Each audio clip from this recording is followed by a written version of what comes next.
Olá, meus amigos, um dia de muita paz para todos nós. Hoje, exatamente 3 de maio de 2024, e estamos nós reunidos para estudarmos a obra O Céu e o Inferno. Nós estamos na primeira parte, capítulo 3, intitulado, nós estamos estudando sobre o céu.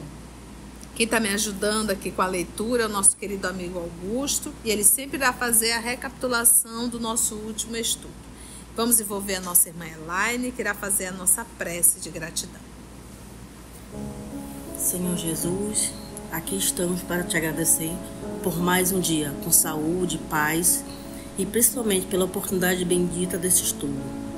Abençoa, protege, ilumina nossos irmãos Augusto e Conceição, para que a espiritualidade divina possa iluminar no sentido que possa trazer todo o entendimento possível nesse estudo. Assim seja. Assim seja.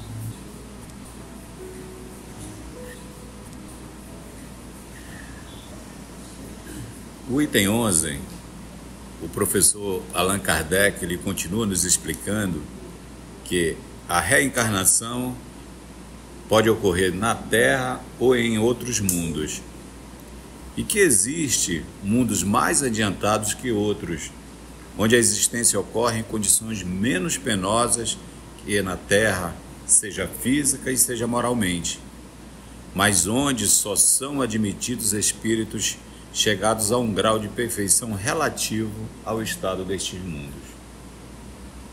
Nos explica também que a vida nos mundos superiores já é uma recompensa, visto nos acharmos isentos dos males e vicissitudes, das adversidades que somos vítimas na Terra.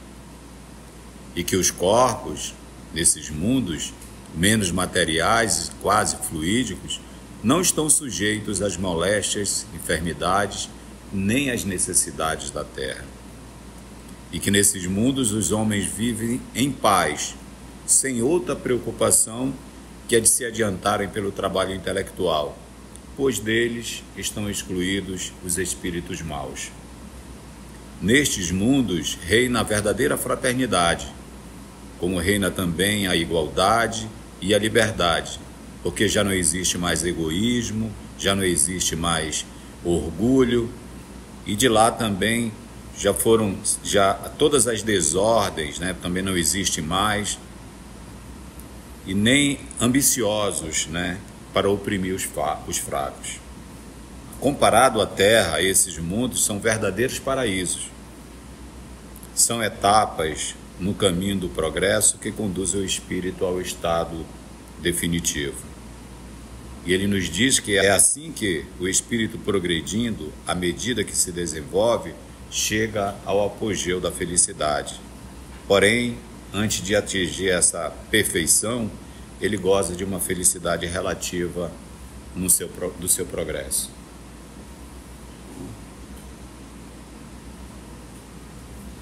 Então vamos lá. Item 12. Você lê pra gente, Augusto? Item 12.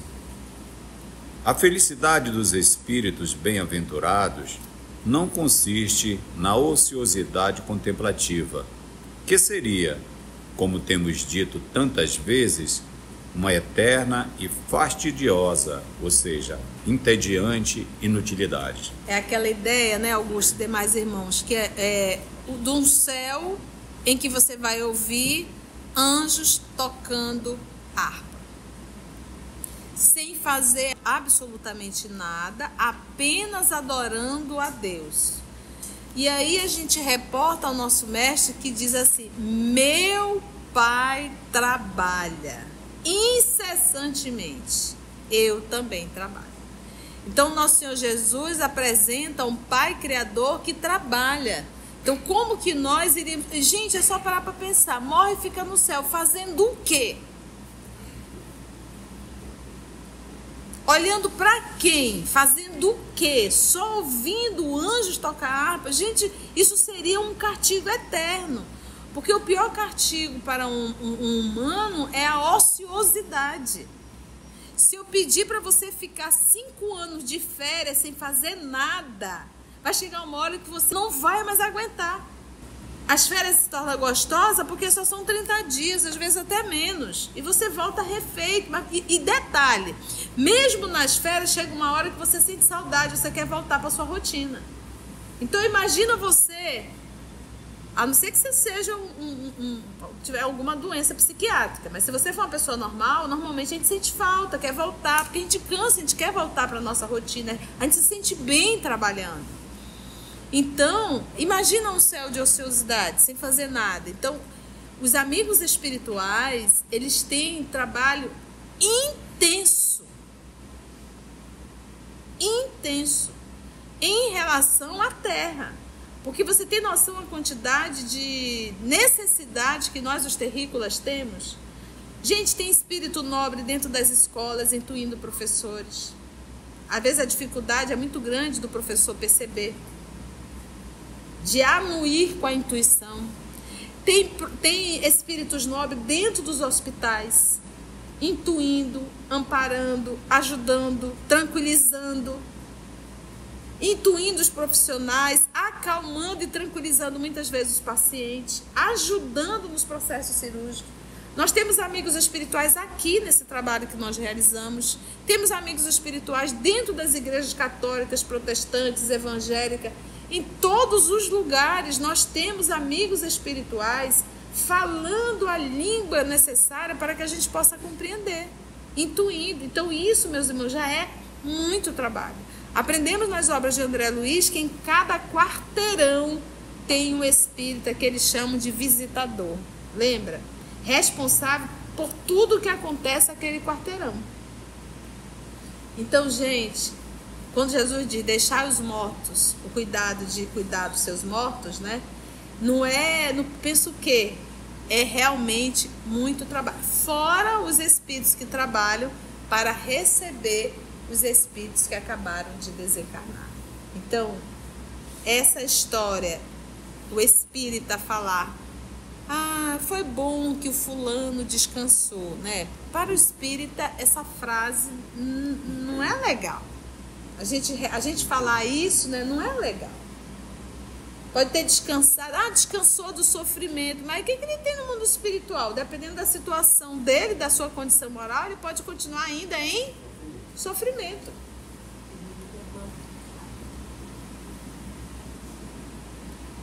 A vida espiritual, em todos os seus graus, é, ao contrário, uma constante atividade, mas atividade isenta de fadigas.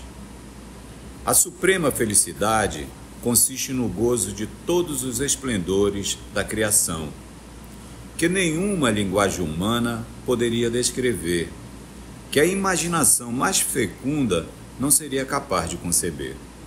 Então, olha só, a primeira diz, a vida espiritual em todos os seus graus é, ao contrário, uma constante o quê?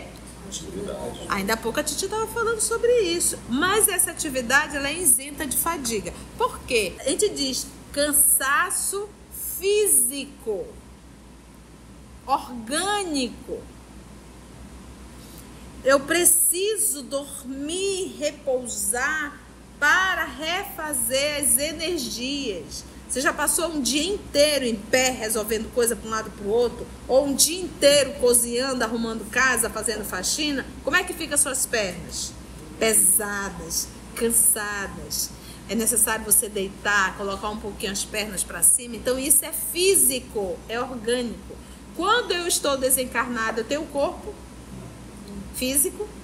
Então não é esse tipo de repouso que nós precisamos no mundo espiritual. Então a gente estuda a obra de André Luiz, mas lembrando que André Luiz é um espírito da terceira ordem e que a colônia Nosso Lar é uma colônia bem próximo da Terra. Então os corpos perispirituais daqueles irmãos que são acolhidos ainda são corpos perispirituais muito ainda densos. Então tem a necessidade do alimento, tem a necessidade ainda do repouso, mas por conta da densidade do corpo perispiritual. Então, quanto mais a gente se desprende das coisas materiais, das coisas físicas, quanto menos valor a gente dá a tudo isso, a gente vai para o mundo espiritual já com o corpo perispiritual também menos denso. Então, o repouso dos espíritos não é físico, na verdade, é espiritual. E que repouso é esse? Parar um pouco o trabalho que faz no cotidiano e vão para a música. Vão fazer algo que difere daquilo que eles estão fazendo constantemente. E isso de comum acordo com a evolução do espírito. Aqueles espíritos nobres não fazem nem questão. Às vezes, o que acontece? Ele diz, olha, é o dia do repouso. E tu acha que ele vai ficar no campo da música? Não, ele vai visitar uma outra instituição que tem pessoas assim, e continua trabalhando. O irmão Jacó estava acabando de desencarnar. Entendeu? Então, como ele está acabando de desencarnar, ele está no processo do desenlace, ele está em adaptação a uma nova condição. Então, não é que o corpo espiritual dele é denso. Não, ainda o é. Mas não tão denso. Mas ele está no processo, ele está no desenlace dele. Então, estar sem um corpo físico, gente, é um processo. Sabe quando você usa, vamos supor, um anel. Tu usa um anel há 1000 anos. Esse anel nunca saiu do teu dedo. Um dia tu tirou esse anel. Como é que fica? Tu fica com uma sensação que tá faltando algo. Fica assim, você fica procurando, mas você está tão acostumado com aquilo, e às vezes é uma coisa que nem é tão agradável, mas você está acostumado com aquilo. Quando aquilo falta, parece assim, que é igual brinco, pronto. Nós mulheres que usamos brinco, a gente está tão adaptada a isso, que no dia que você sai de casa sem brinco, você fica inquieto, você passa a mão na orelha, está faltando algo, entendestes? Então a mesma coisa se fala de corpo físico. Tantas décadas vivendo com esse corpo, que está no mundo espiritual, sem esse corpo físico, sem esse movimento, apesar do perispírito, a gente sente mesmo uma dificuldade até se adaptar à nova condição de vida, porque o mundo espiritual continua vivendo. Ninguém está limitado à nuvem e ao anjozinho. Então a gente vê no mundo espiritual, eles falam do sol, eles falam da estrela, eles falam do lago, todo o esplendor. Então não existe um céu de nuvem. Todo o esplendor da criação. Visitar os demais planetas, colônias, dependendo do grau de evolução do espírito. Ele diz que nenhuma linguagem humana poderia descrever, que a imaginação mais fecunda não seria capaz de conceber como ele coloca, esses esplendores da criação. Consiste também no conhecimento e na penetração de todas as coisas, na ausência de sofrimentos físicos e morais, numa satisfação íntima, numa imperturbável serenidade de alma, no amor puro que envolve todos os seres, por causa da ausência de atrito devido ao contato dos maus, e, acima de tudo, na contemplação de Deus e na compreensão dos seus mistérios revelados aos mais dignos. Chega a ser algo assim meio complexo, quando a gente fala principalmente na contemplação de Deus. Mas volta aqui comigo. Ele diz, consiste também no conhecimento e na penetração de todas as coisas. Então, é a sabedoria, né? Que você conhece, como ele diz aqui, ele usa, interessante, o conhecimento e a penetração de todas as coisas. Então, quando a gente fala, eu estou encarnada no planeta e eu preciso ter o contato com a matéria densa, eu preciso aprender a viver, conviver, administrar a matéria. É por isso que nós estamos encarnando numa matéria.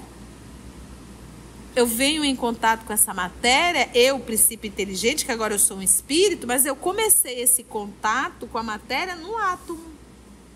Então, como um dia eu serei um Cristo se eu não domino a matéria? Se eu não conheço o processo? Qual é a melhor forma da gente conhecer? É estudar de longe ou perto? E vivendo na prática. Então, nós estamos vivendo na prática, conhecendo todos os processos da matéria, desde o átomo. Então, quando um Cristo fala de um átomo, ele fala com um respeito respeito muito grande. Penetração de todas as coisas, não existe nada indisponível pelo Espírito. Não, mas essa penetração não de atravessar a matéria, é de conhecimento, de entendimento. Como se dá isso? Como se dá, de saber. Ele entende como aquilo se originou, né, nesse sentido. Ele conhece todos os pormenores, como se deu. Né? Quando se fala, como a Conceição falou, do corpo humano, ele conhece o corpo humano e sabe como ele entende toda a formação do corpo humano, como ele se deu essa formação. Penetra, né? Ele diz, na ausência de sofrimentos físicos e sofrimentos morais, numa situação, numa satisfação íntima, numa imperturbável serenidade de alma. Ou seja, esse cidadão desencarnou aqui, está levando encrenca com ele? Nenhuma. Isso é comum? Gente, é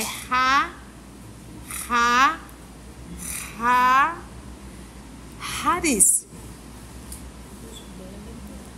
Os bem-aventurados. Então, olha só. Na ausência de sofrimentos físicos, porque como nós somos espíritos da terceira ordem, carregados de paixões, a gente tem os sofrimentos físicos, muitos sofrimentos morais, mas vamos lá, na ausência do sofrimento físico, moral, numa satisfação íntima é paz de consciência, dever cumprido e realizado, numa imperturbável serenidade de alma, no amor puro, olha, imperturbável serenidade de alma, no amor puro que envolve todos os seres por causa da ausência de atrito devido ao contato dos maus. Existe o mal ainda? Existe o contato? E acima de tudo, na contemplação de Deus. Então, contemplação de Deus não é ficar olhando. Ai, Deus. Contemplar Deus é viver Deus. É como Jesus diz a João, mas tu estás me vendo e não está vendo Deus?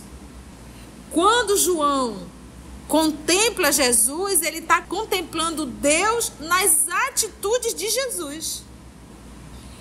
Quando é que eu vou conhecer os mistérios de Deus? Por que diz o livro dos Espíritos? A gente tem como compreender Deus? Nos falta sentido, lembra? E aqui ele fala que sentido é esse, porque ele diz, olha, esses daqui, olha, não tem nenhum sofrimento físico, nenhum sofrimento moral, já tem uma satisfação íntima e uma serenidade imperturbável. Olha lá o que mais tem. Um amor puro que envolve todos os seres. Então não é aquele amor puro para o meu filho, para minha filha, para o meu pai, para minha irmã. Todos os seres, porque o amor brotou, o amor surgiu, a luz acendeu. Qualquer ser que se aproxima será beneficiado dessa luz. Entendeu? A felicidade também existe nas tarefas cujo encargo nos faz felizes. Os espíritos puros são os messias ou mensageiros de Deus para a transmissão e execução das suas vontades. Executam as grandes missões, presidem a formação dos mundos e a harmonia geral do universo.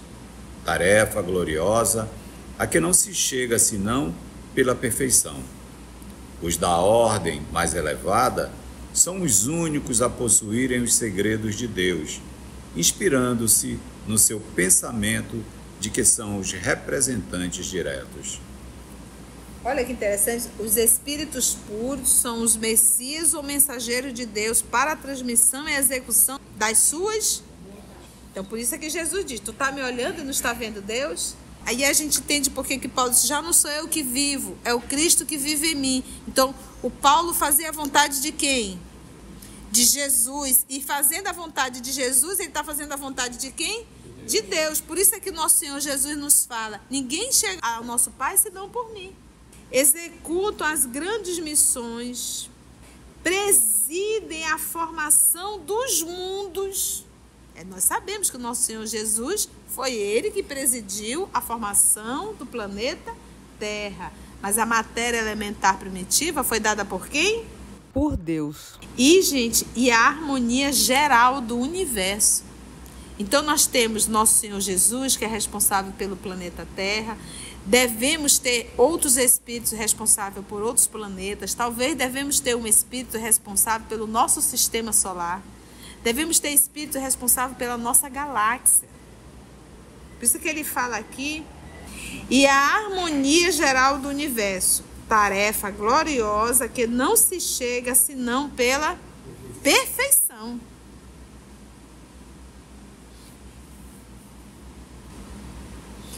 Os da ordem mais elevada são os únicos a possuírem os segredos de Deus, inspirando-se no seu pensamento de que são os representantes diretos, inspirando-se no pensamento de Deus. Eles estão em Deus, estão uno com o Pai.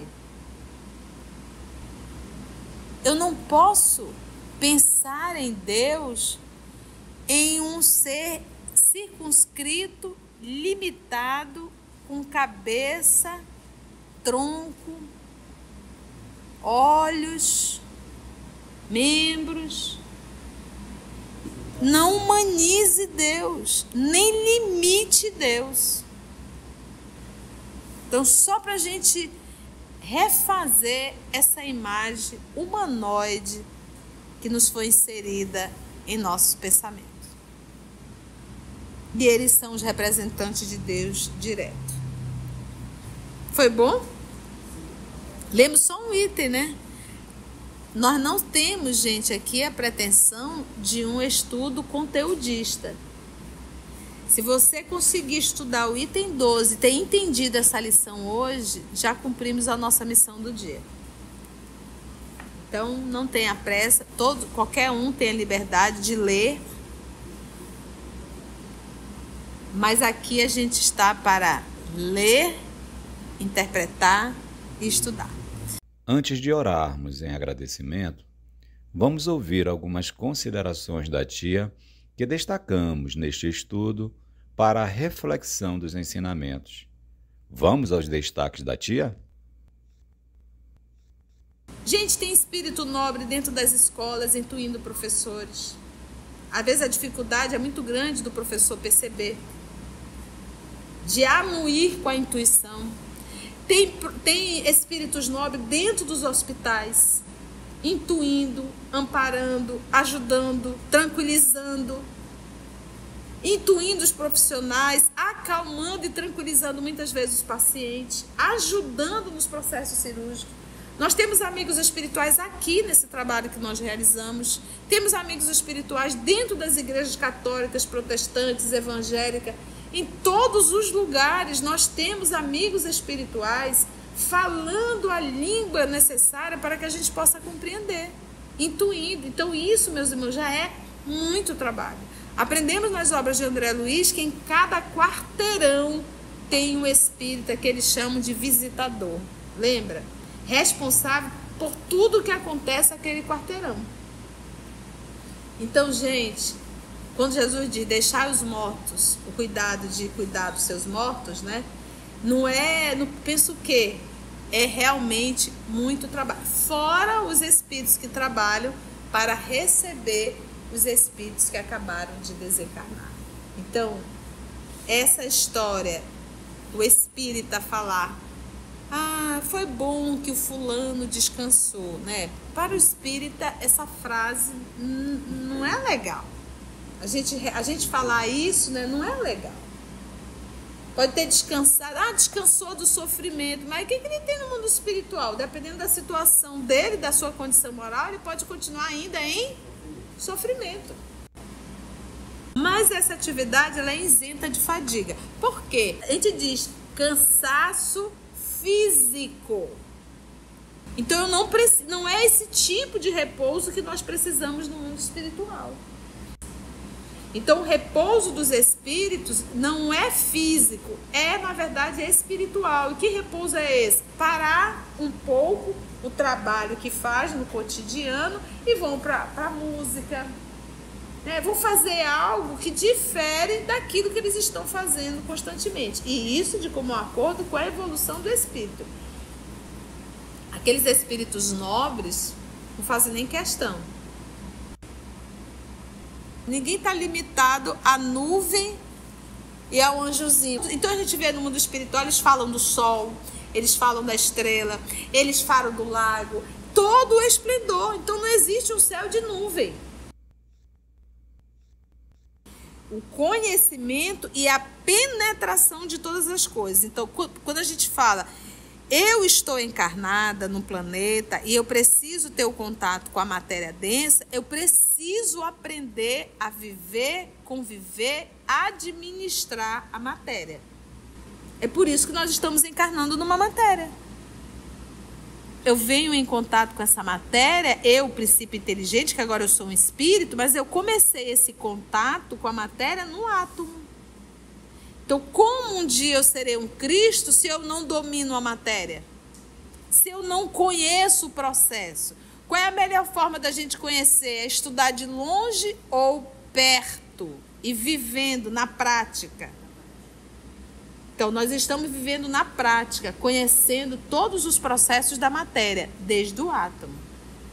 Então, quando um Cristo fala de um átomo, ele fala com um respeito muito grande.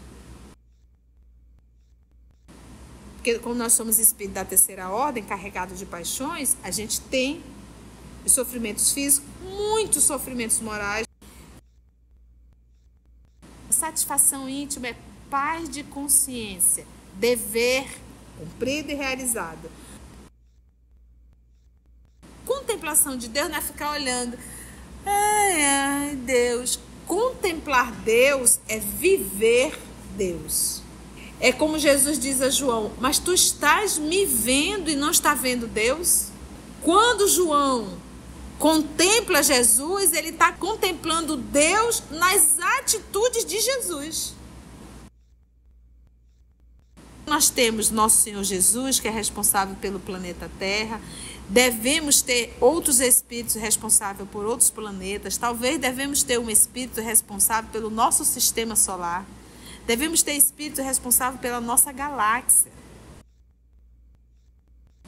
Eu não posso pensar em Deus em um ser circunscrito, limitado, com cabeça, tronco, olhos, membros.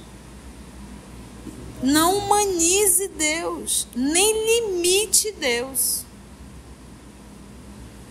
Então, só para a gente refazer essa imagem humanoide que nos foi inserida em nossos pensamentos. Se você chegou até aqui o final, deixa seu comentário. É muito importante a gente poder ler o teu comentário. Não esqueça de curtir para que possa divulgar a página. Dá o seu like, né? E, se possível, faça a sua inscrição no nosso canal e toca o sininho. Porque quando você toca o sininho, o YouTube avisa para você quando o EOS publicar um novo estudo. Então, receba um grande abraço da família EOS Manaus. Assim, concluindo o nosso estudo de hoje e agradecendo o nosso Mestre Jesus por mais este momento de aprendizado, vamos orar? E assim agradecemos a Deus, nosso Pai, agradecemos ao nosso Senhor Jesus, nosso Mestre por excelência, e aos amigos espirituais aqui presentes que conduzem a nossa reunião. Graça te damos, Senhor, que assim seja.